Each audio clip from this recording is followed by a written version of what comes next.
ഹരേ കൃഷ്ണ. സർവം കൃഷ്ണാർപ്പണമസ്തു. ജയ ജയ് ശ്രീ രാധേ രാധേ. എല്ലാവർക്കും നമസ്കാരം ഉണ്ട് കേട്ടോ. ദേവി ഭാഗവതാണ് പറഞ്ഞുകൊണ്ടിരിക്കുന്നത് 6-7 അധ്യായങ്ങളായിട്ട്. ഇന്ന് ചില സംശയങ്ങൾക്ക് മറുപടി നൽകാമെന്ന് വിചാരിച്ചു കേട്ടോ. ദേവി ഭാഗവതം മുടങ്ങാതെ കേൾക്കുന്ന 1-2 പേരുടെയെങ്കിലും മനസ്സിലൊരു സംശയം ഉണ്ടാവും. എന്തുകൊണ്ടാണ് ഈ ഋഷിമാരെല്ലാവരും നൈമിഷാരണ്യത്തിലിരിക്കണത്? എന്തുകൊണ്ടാണ് ഈ ഋഷിമാരെല്ലാവരും സൂതനോട് ചോദിക്കണത്? സൂതൻ ആരാണ്? നൈമിഷാരണ്യത്തിന്റെ പ്രത്യേകത എന്താണ്?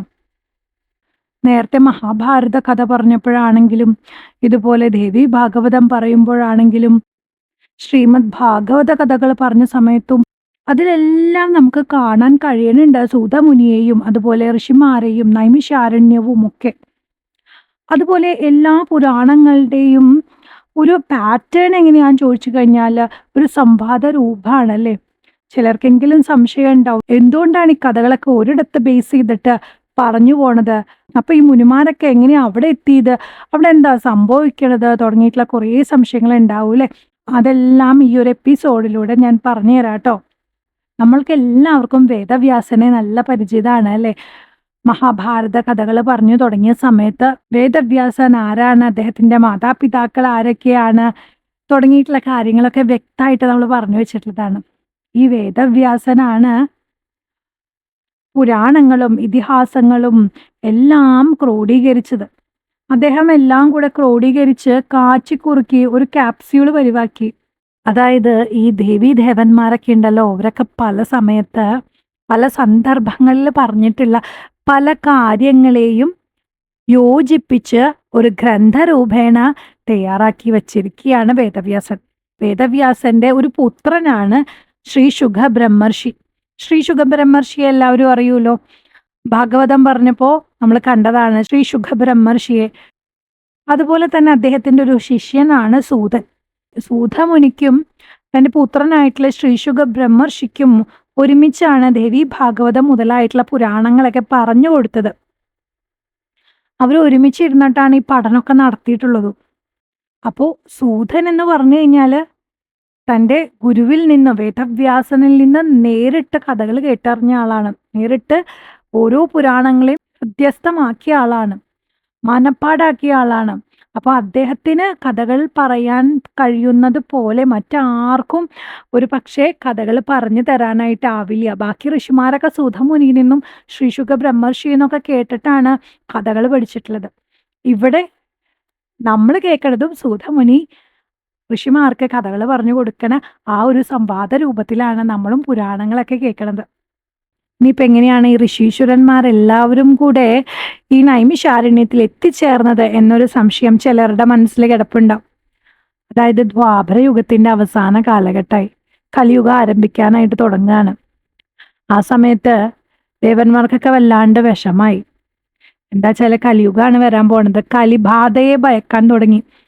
നമ്മൾ വിശദീകരിച്ച് പറഞ്ഞിട്ടുണ്ട് നൈമിഷാരണ്യത്തിന്റെ പ്രത്യേകത മുൻപ്. അതുകൊണ്ട് ഞാനിവിടെ വളരെയധികം ഷോർട്ടായിട്ട് പറയാട്ടോ. അപ്പോൾ ഈ ഋഷിമാർക്ക് വല്ലാണ്ട് ദുഃഖമായിപ്പോൾ അവർ വിചാരിച്ചു, ഇനിയിപ്പോൾ ആരോട് നമുക്കൊന്നും ചോദിക്കാനില്ല, ഭഗവാനെ തന്നെ ശരണം പ്രാപിക്കുക, വേറെ ഒന്നും ചെയ്യാനില്ല, അല്ലെങ്കിൽ ഉറപ്പായിട്ടും കലി തീണ്ടും. ഈ കലികാലം മുഴുവനും അങ്ങോട്ട് കടന്നു കിട്ടണം, എന്നിട്ട് വേണം കൃതയുഗം വരെ അവർക്ക് ഇരിക്കാൻ. അപ്പൊ കലിമലം തീണ്ടാത്ത ഒരു ഇടം വേണം എന്നൊരു തോന്നല്. നേരെ ബ്രഹ്മാവിന്റെ അടുത്ത് ചെന്ന് അവരവരുടെ ദുഃഖം പറഞ്ഞു. ദുഃഖം കേട്ട് മനസ്സിലാക്കിയ ബ്രഹ്മദേവന് മനസ്സിലായി അവർക്കൊരു ജെനുവിനായിട്ടുള്ള റീസൺ ഉണ്ട്, അവർക്ക് കലിമലം തീണ്ടാത്തൊരു സ്ഥലം വേണം എന്നുള്ളത് അദ്ദേഹം മനസ്സിലാക്കുകയാണ്. അങ്ങനെ അദ്ദേഹം ഈ ഒരു കാര്യത്തെ മനസ്സിൽ സങ്കല്പിച്ചുകൊണ്ട് ഒരു നേമിയെ സൃഷ്ടിക്കുകയാണ്, ഒരു ചക്രം സൃഷ്ടിക്കുകയാണ്. എന്നിട്ട് ആ ചക്രത്തിന് അദ്ദേഹം അങ്ങ് ഉരുട്ടി വിട്ടു. ഋഷിമാരോട് പറഞ്ഞു, വിഷമിക്കേണ്ട, നിങ്ങൾ ഈ ചക്രത്തെ പിന്തുടർന്ന് പോയിക്കോളൂ. ഈ ചക്രം എവിടെയാണോ നിൽക്കുന്നത് ആ സ്ഥലത്ത് നിങ്ങൾക്ക് താമസിക്കാം, ആ സ്ഥലത്ത് ഒരിക്കലും കലിമലം തീണ്ടില്ല എന്ന് പറയാണ്. അങ്ങനെ ഋഷിമാര് ചക്രത്തിന്റെ പിന്നാലെ നടന്നു.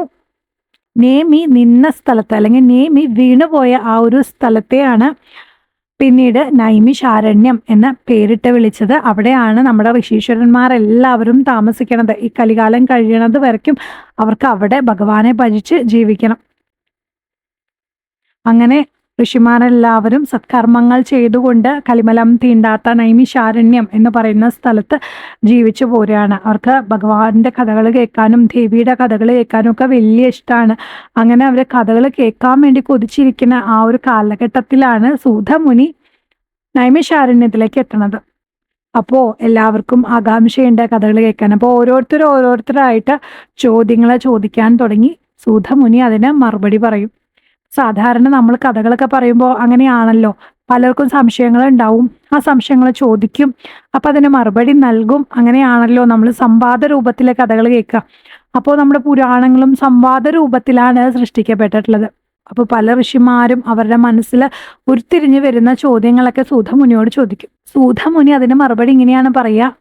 പണ്ടൊരിക്കല് അഗസ്ത്യൻ ഈ ചോദ്യം സ്കന്ദനോട് ചോദിച്ചിരുന്നു. അപ്പോൾ സ്കന്ദൻ പറഞ്ഞ മറുപടി ഇതായിരുന്നു എന്ന് പറഞ്ഞിട്ട് അവർ പറഞ്ഞ ആ ഒരു സന്ദർഭത്തെ ഇവിടെ കോട്ട് ചെയ്ത് അങ്ങനെയാണ് മറുപടി കൊടുക്കുന്നതായിട്ട് നമുക്ക് കാണാനായിട്ട് സാധിക്കുക. അപ്പൊ ഇതൊക്കെയാണ് കഴിഞ്ഞ ദിവസങ്ങളിൽ നമ്മൾ കേട്ടുകൊണ്ടിരുന്നത്. വരുന്ന അധ്യായങ്ങളിൽ ബാക്കി ഭഗവതിയെക്കുറിച്ച് പറയുന്നത് കേൾക്കാട്ടോ. ഇതൊരു ചുരുക്ക രൂപത്തിൽ ഞാനൊന്ന് ക്രോഡീകരിച്ച് പറഞ്ഞതാണ്.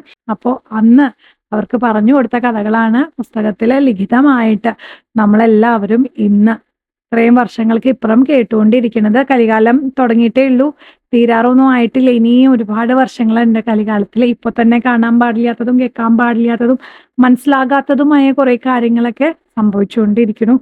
ഇനിയും കാലം മുന്നോട്ട് പോയിക്കൊണ്ടിരിക്കെ പലതും മനസ്സിലാകാത്ത കാര്യങ്ങൾ സംഭവിക്കും. അപ്പോൾ ആ ഒരു സമയത്ത് കലി തീണ്ടാണ്ടിരിക്കാനായിട്ട് ചെയ്യാൻ പറ്റുന്ന ഒരു കാര്യമാണ് ഭാഗവത പുരാണ ശ്രവണങ്ങൾ. ഭാഗവതം പോലെയുള്ള പുരാണങ്ങൾ ശ്രവിക്കുക, ഉൾക്കൊള്ളുക, മനസ്സിലാക്കുക എന്നുള്ളത് എല്ലാം ശ്രീലളിത പരമേശ്വരിയായിട്ടുള്ള ഭഗവതിയുടെ തൃക്കാൽക്കലിൽ സമർപ്പിക്കുകയാണ്. എല്ലാം പൊന്നു ഗുരുവായൂരപ്പന്റെ തൃക്കാൽക്കലും ശ്രീ മഹാദേവന്റെ തൃക്കാൽക്കലും സമർപ്പിക്കുകയാണ്. സർവം കൃഷ്ണാർപ്പണമസ്തു. ജയ് ജയ് ശ്രീ രാധേ രാധേ.